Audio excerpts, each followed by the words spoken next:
Desde quebra de tabu, São Paulo leva vantagem sobre Atlético PR. Time do Morumbi vira a chave, e desde sua primeira vitória na Arena da Baixada, leva vantagem contra Atlético PR. Clubes se encontram nesta quarta-feira na Arena da Baixada. Nesta quarta-feira 3, às 21h30, horário de Brasília, um dos grandes duelos da rodada acontece em Curitiba entre paranaenses e paulistas, pela 14ª rodada do Campeonato Brasileiro. O Atlético PR recebe o São Paulo ainda sem treinador, mas embalado por vencer o Vitória no fim de semana, e estando na 5ª posição do campeonato, com 22 pontos. Já o São Paulo, por sua vez, após 2 vitórias consecutivas no Morumbi, volta a jogar fora de casa sonhando com pontos que façam o time subir da 6ª posição para voos maiores. A boa notícia para a equipe de Luiz Zubeldia é que se antes a Arena da Baixada representava um tabu pesado para os são paulinos, nos últimos anos, o peso foi diminuído por vitórias conquistadas no local. Um grande marco para os são paulinos nos confrontos diante do Atlético PR foi a primeira vitória do tricolor na Arena da Baixada, que ocorreu no primeiro turno do Brasileirão de 2018 por 1-0 com um gol de Nenê. Desde então foram mais 11 jogos entre os dois com 5 vitórias do São Paulo, 4 empates e apenas 2 vitórias do rubro-negro paranaense, sendo apenas uma em sua própria casa. Ela ocorreu pela última vez no Brasileirão de 2022, quando o Atlético PR venceu o time do Morumbi por 1-0, com um gol marcado pelo ex-são paulino Vitor Bueno, cobrando pênalti. Por outro lado, a última vitória são paulina no estádio do adversário desta quarta-feira ocorreu pelo Brasileirão de 2021, por 2-1, com 2 gols de Pablo, hoje no Furacão, enquanto Renato Kaiser marcou para os paranaenses. Luciano é artilheiro no São Paulo, mas também quem mais toma cartões amarelos. Atacante do tricolor é o jogador mais indisciplinado do elenco paulista. Luciano indisciplinado? Líder em 2 estatísticas dentro do São Paulo. Luciano é o autor de mais gols com a camisa tricolor em 2024, mas também o jogador mais amarelado da temporada pelo clube. Artilheiro com 11 gols, o atacante é o mais advertido, com 10 punições até o momento. Por conta de um cartão amarelo levado contra o Bahia no último domingo 30, o atacante está suspenso e não enfrenta o Atlético PR na próxima quarta-feira 3, na cidade de Curitiba, no Paraná, em partida válida pela 14ª rodada do Campeonato Brasileiro Série A 2024. Esta é a segunda vez no campeonato em que o jogador é impedido de atuar por conta de uma suspensão por advertências. Líder de cartões amarelos dentro do São Paulo, metade das punições são por indisciplina. Cartões amarelos são um problema para Luciano. Dos 10 cartões amarelos que o jogador levou até o momento na temporada,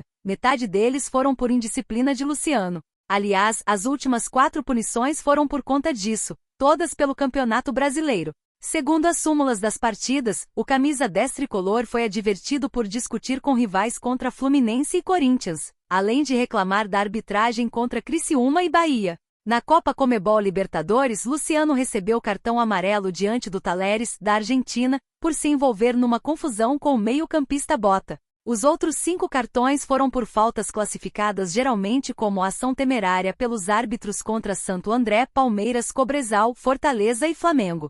É um cenário que contrasta com uma promessa que o jogador fez no começo do ano, de que se controlaria nas partidas.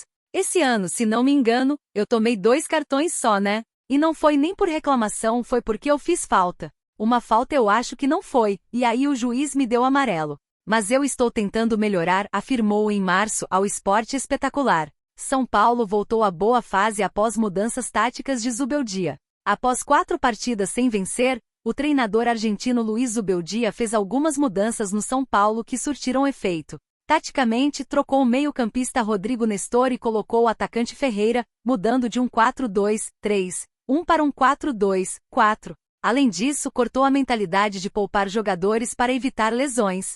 Desde que mudou taticamente e começou a investir nos titulares totalmente, foram 2 vitórias seguidas do tricolor, jogando e convencendo os torcedores.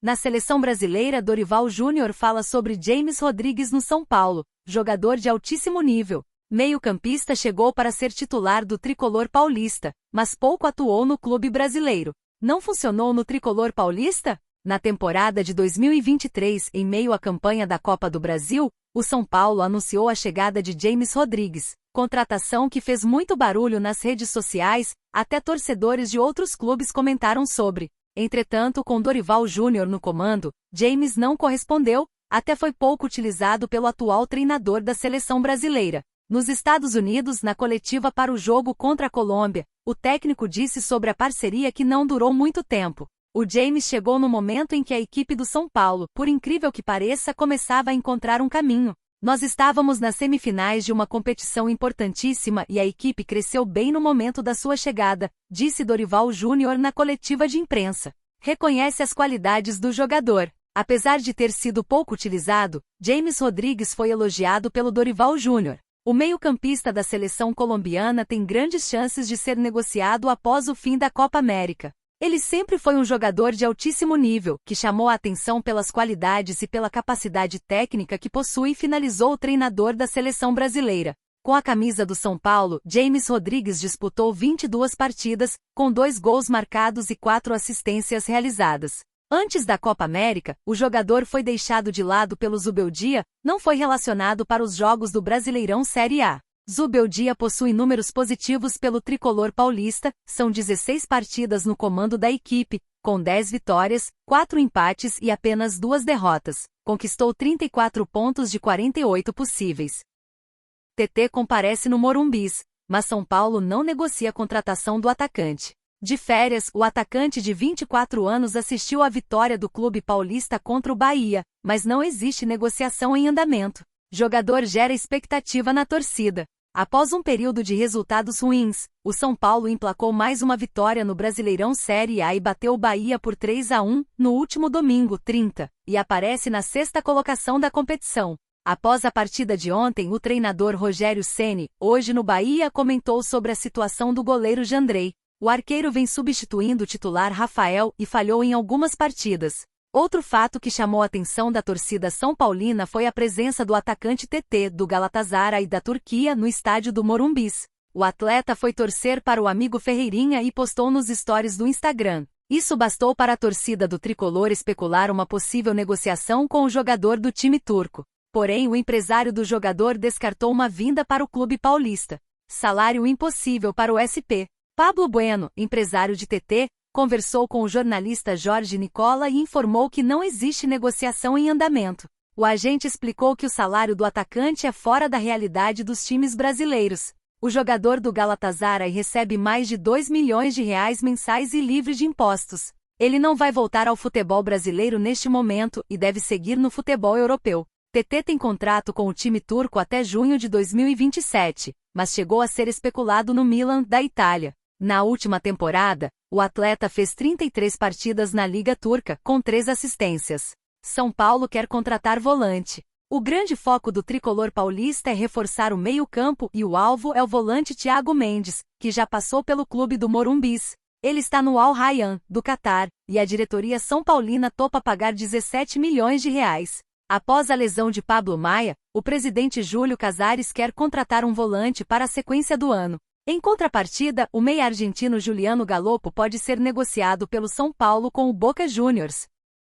Em negociação com o Vasco, Felipe Coutinho chega ao Brasil. Ao ser perguntado sobre desejo de retornar ao clube, Meia responde: todo mundo já sabe. Em negociação com o Vasco, o meia Felipe Coutinho desembarcou em São Paulo nesta sexta-feira, no aeroporto de Guarulhos. O jogador revelado no clube carioca estava em Doha, no Catar, e voltou ao Brasil com o fim da temporada no país. Sempre tive muito carinho por eles. Eles sabem disso. Nesse momento não tenho muita coisa a falar. Todo mundo já sabe. Risos, disse Coutinho, ao BTB Esportes, ao ser perguntado sobre o desejo de voltar ao Vasco. A resposta de Felipe Coutinho agitou os torcedores do Vasco nas redes sociais. A frase "todo mundo já sabe" entrou para os assuntos mais comentados do X, antigo Twitter, em poucos minutos. O jogador revelado no clube também foi tietado por vascaínos no aeroporto de Guarulhos. O Vasco considera bem próximo o acerto com Felipe Coutinho, que já deixou claro o desejo de retornar ao clube que o revelou. As partes agora debatem o modelo do negócio. Pessoas próximas ao jogador e ao clube dizem que é muito provável que a transação tenha um final feliz. O presidente Pedrinho fez contatos com o meia-atacante há cerca de um mês e desde então, as conversas têm avançado. Só não está certo porque tem que assinar, disse uma fonte que acompanha a negociação. Ainda não se sabe, no entanto, se Coutinho viria por empréstimo ou em definitivo. O Vasco aguarda o desenrolar da negociação com o Aston Villa para se acertar com o meia. Ele tem contrato com o clube inglês até junho de 2026 e está emprestado ao Al Duhail, do Catar, até o meio deste ano. Existe a possibilidade de o jogador rescindir com o Aston Villa e chegar livre ao Vasco. Outro cenário é um empréstimo com opção ou obrigação de compra ao fim do vínculo. Os termos têm sido discutidos entre as partes. Enquanto isso, Coutinho tem olhado imóveis no Rio de Janeiro. O clube acredita que a disputa com as 777 partners pelo controle da SAF não será um empecilho para a negociação. Os representantes de Coutinho acompanham a situação de perto. Se tudo andar como esperado, o meia chega ao Vasco na segunda janela de transferências que abre em 10 de julho.